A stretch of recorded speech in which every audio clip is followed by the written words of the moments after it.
Would you still help a stranger if you knew it would cost you everything? She stopped me on the corner, her voice trembling, almost desperate. Please, could you hold this for me? Just for a moment. It was just a grocery bag. Harmless. Ordinary. At least that's what I told myself. But the second I wrapped my fingers around the handles, I felt it.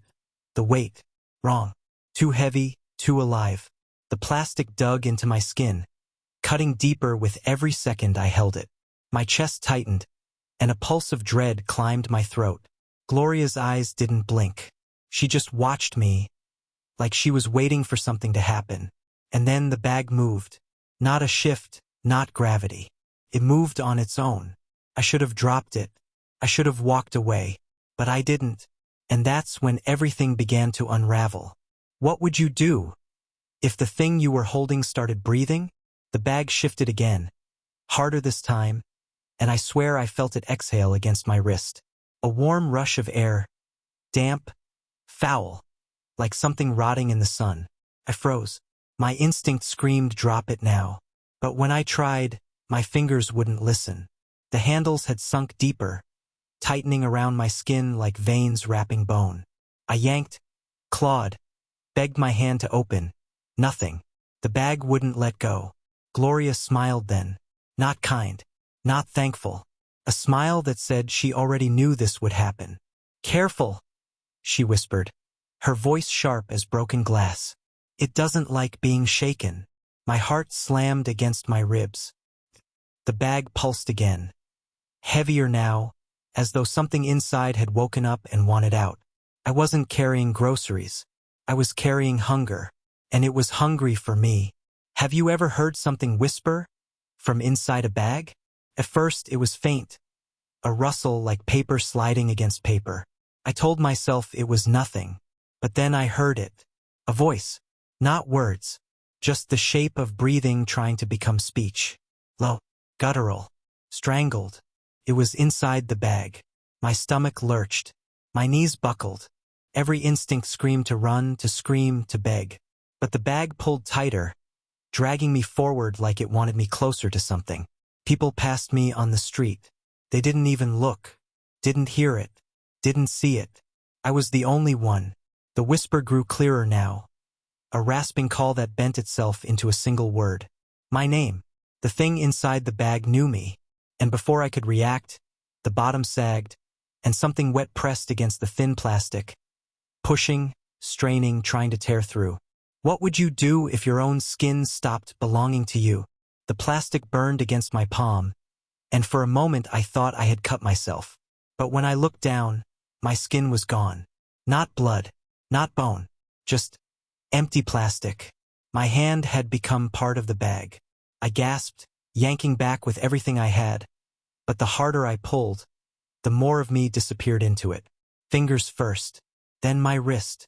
Veins vanished under the plastic as if I'd been erased. The bag wasn't carrying weight anymore. It was carrying me. Gloria's voice slid into my ear, soft and cold. It chooses who to keep, she whispered, and it never gives them back. I screamed, but no one turned. The street was full, yet I was utterly alone. The whisper inside the bag grew louder now, rising into a chorus. Dozens of voices, desperate, pleading, clawing for freedom. And with horror, I realized what the weight really was. It wasn't food. It was everyone who had carried it before me. What if, while you were still breathing, the world began forgetting you? The whispers in the bag sharpened, no longer begging, chanting. Each syllable scratched against my skull until I felt something tear loose inside my mind. I staggered past a woman on the street, desperate to beg for help. Please, help me. She looked right through me, not with indifference, with confusion, like she couldn't even see me. My voice cracked. I grabbed her arm. She flinched as though ice touched her skin. Then her eyes slid away, blank, searching. Who are you? She muttered, pulling back. The words gutted me. I spun to a shop window, praying for proof I was still here. But in the glass, there was no reflection.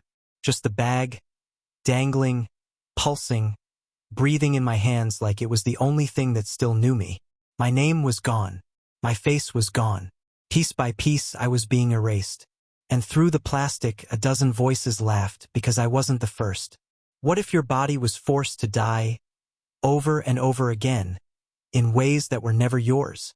The bag pulsed again, harder this time, and suddenly my eyes weren't my own. A flash. A woman choking, her lungs filling with water. I gasped, clawing at my throat, coughing up nothing but air. Then another. A child crushed beneath something heavy, ribs splintering inside my chest. I screamed, doubled over, feeling bones break that weren't even mine. Each heartbeat was someone else's final moment. Their terror, their pain, their silence. The bag wasn't showing me what was inside. It was forcing me to die with them. Gloria leaned closer, her breath hot against my ear. "That's what it carries," she murmured. "The endings no one ever remembers." The handles cut deeper into my hand, and I knew, if I let this go on much longer, it wouldn't just be their deaths I felt.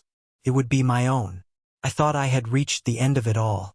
The shadows, the voices, the bleeding echoes of things I could not explain. But tonight, something shifted. The air in the room felt heavier, like every breath was stolen before I could claim it.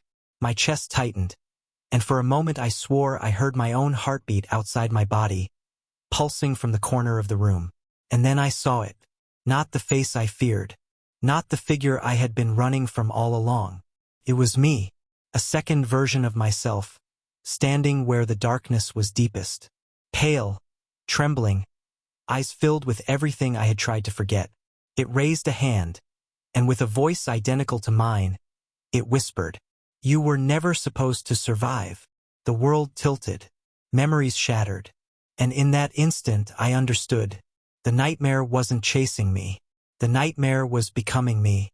And as I collapsed to the floor, my other self leaned close, lips brushing my ear with a final promise I can never erase. "Your story ends here, but mine has only begun." Subscribe to the Veil of Secret, where the story never truly ends.